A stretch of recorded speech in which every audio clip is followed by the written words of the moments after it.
നമസ്കാരം. ആസ്ട്ര യൂണിവേഴ്സിൻ്റെ പുതിയൊരു അധ്യായത്തിലേക്ക് ഏവർക്കും ഹൃദ്യമായ സ്വാഗതം. ഇന്ന് നമ്മൾ ഇടുന്ന ഒരു വശ്യമന്ത്രം തന്നെയാണ്. ഭർത്തൃ സ്നേഹം ലഭിക്കാൻ വേണ്ടിയിട്ടുള്ള മന്ത്രമാണ്. ഭർത്താവിൻ്റെ സ്നേഹം ലഭിക്കാൻ വേണ്ടിയിട്ടുള്ള മന്ത്രം. മറ്റുള്ള കാര്യങ്ങൾക്കായിട്ട് ഈ ഒരു വശ്യമന്ത്രത്തെ നമ്മൾ ഉപയോഗിക്കേണ്ടതില്ല. നമ്മുടെ സ്ത്രീകൾക്ക് ഉപയോഗിക്കാൻ വേണ്ടിയിട്ടുള്ള മന്ത്രമാണിത്. അപ്പോൾ എങ്ങനെയാണ് ഇത് ഉപയോഗിക്കുന്നതെന്ന് നമുക്ക് നോക്കാം. ആദ്യം തന്നെ ഈ ഒരു മന്ത്രം ഞാൻ പറഞ്ഞുതരാം.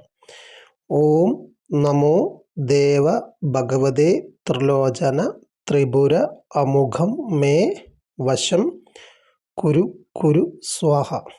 അപ്പോൾ ഈ ഒരു മന്ത്രം, ഇതിൻ്റെ ഒരു പ്രയോഗ വിധിയുണ്ട്. അതെങ്ങനെയാണ് പ്രയോഗിക്കേണ്ടതെന്ന് ഞാൻ പറഞ്ഞുതരാം. അത് ആദ്യം തന്നെ നമ്മൾ ദുർഗ, അതുപോലെ തന്നെ ഭദ്രകാളി, ഏതെങ്കിലും ഒരു ദേവിയുടെ ചിത്രം നിങ്ങൾ കിഴക്കോട്ട് ദർശനമായിട്ട് ചിത്രം നിങ്ങൾ വെക്കുക.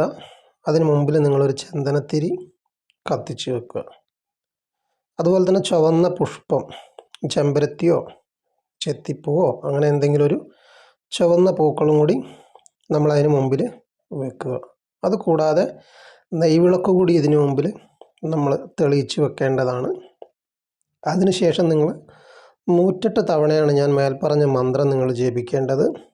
അതുപോലെ തന്നെ നിങ്ങൾ ഈ മന്ത്രം ജപിക്കുന്ന സമയത്ത് നിങ്ങളുടെ ഭർത്താവിൻ്റെ സ്നേഹം ലഭിക്കാൻ വേണ്ടിയിട്ട് പ്രാർത്ഥനയോട് തന്നെ ഒപ്പം തന്നെ നിങ്ങൾ ആ ഒരു വ്യക്തിയുടെ മുഖം നിങ്ങൾ മനസ്സിൽ നന്നായിട്ട് കോൺസെൻട്രേഷൻ ചെയ്യേണ്ടതാണ്. അതുപോലെ തന്നെ അവരുടെ സ്നേഹത്തിനായിട്ട് നിങ്ങൾ ദേവിയോട് പ്രാർത്ഥിക്കേണ്ടതുമാണ്.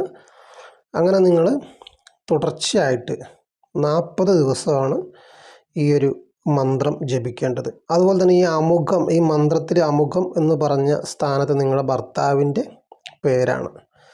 അതായത് ഓം നമോ ദേവ ഭഗവതേ ത്രിലോചന ത്രിപുര അമുഖം എന്നുള്ളിടത്ത് നിങ്ങൾ ഭർത്താവിൻ്റെ പേര് ചേർക്കുക. മേ വശം കുരു കുരു സ്വാഹ. അപ്പോൾ ഇത്തരത്തിലാണ് നിങ്ങൾ ഈ ഒരു മന്ത്രം ജപിക്കേണ്ടത്. അപ്പോൾ ഇങ്ങനെ നിങ്ങൾ 40 ദിവസം പൂർത്തീകരിക്കുമ്പോൾ നിങ്ങൾക്ക് ഈ മന്ത്രം സിദ്ധമാകുന്നതാണ്. അപ്പോൾ ഇടയ്ക്ക് നിങ്ങൾക്ക് അശുദ്ധി കാലയളവിൽ നിങ്ങൾക്ക് ആ ഒരു മന്ത്രജപം അവിടെ നിർത്തിയതിന് ശേഷം നിങ്ങൾക്ക് വീണ്ടും ഈ ഒരു മന്ത്രജപം നിങ്ങൾക്ക് കണ്ടിന്യൂ ചെയ്യാവുന്നതാണ്. അതിനുശേഷം നിങ്ങൾക്ക് 7 തവണ, ഈ 40 ദിവസത്തിന് ശേഷം നിങ്ങൾ 7 തവണ ഈ ഒരു മന്ത്രം ജപിക്കുക. ഒരു മധുര പലഹാരം, എന്തെങ്കിലും ഒരു മധുരമുള്ള ഒരു പലഹാരം നിങ്ങൾ കയ്യിലെടുത്ത്, അല്ലെങ്കിൽ മിഠായിയോ അങ്ങനെ എന്തെങ്കിലും നിങ്ങൾ കയ്യിലെടുത്ത് 7 തവണ നിങ്ങൾ കയ്യിൽ ഈ മന്ത്രം, ഈ മിഠായി പിടിച്ച ശേഷം നിങ്ങൾ ഈ കയ്യിൽ പിടിച്ച ശേഷം നിങ്ങൾ ഈ മന്ത്രം 7 തവണ ജപിച്ച ശേഷം നിങ്ങളുടെ ഭർത്താവിന് നൽകുകയാണെങ്കിൽ നിങ്ങളുടെ ജീവിതത്തിലുള്ള ഭാര്യ ഭർത്തൃ ബന്ധത്തിലെ എല്ലാ പിണക്കങ്ങളും വഴക്കുകളും അതോടുകൂടി അവസാനിക്കുന്നതാണ്. അപ്പം നിങ്ങൾക്ക് ഈ ഒരു മന്ത്രം ഇങ്ങനെയാണ് പ്രയോഗിക്കേണ്ടത്. അപ്പോൾ ഇത്തരത്തിൽ ഞാൻ ഈ പറഞ്ഞ നിഷ്ഠകളോട് കൂടിയിട്ട് ഈ ഒരു രീതിയിൽ ചെയ്യാൻ സാധിക്കുന്ന ആളുകൾ മാത്രം ഈ ഒരു മന്ത്രത്തെ ഉപയോഗിക്കുക. നിങ്ങൾക്ക് ഈ ഒരു അറിവ് ഇഷ്ടപ്പെട്ടിട്ടുണ്ടെങ്കിൽ നിങ്ങൾ ഒരു ലൈക്ക് തരിക.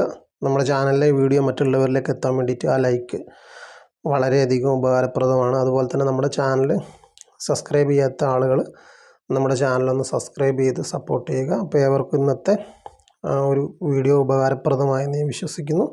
എന്തെങ്കിലും തരത്തിലുള്ള കമൻറ്റുകളോ ഒക്കെ ഉണ്ടെങ്കിൽ, സംശയങ്ങളൊക്കെ ഉണ്ടെങ്കിൽ കമൻറ്റിൽ നിങ്ങൾ രേഖപ്പെടുത്തി കഴിഞ്ഞാൽ അതിനുള്ള റീപ്ലൈ കൃത്യമായിട്ടും തരുന്നതായിരിക്കും. അപ്പോൾ ഏവർക്കും നന്ദി.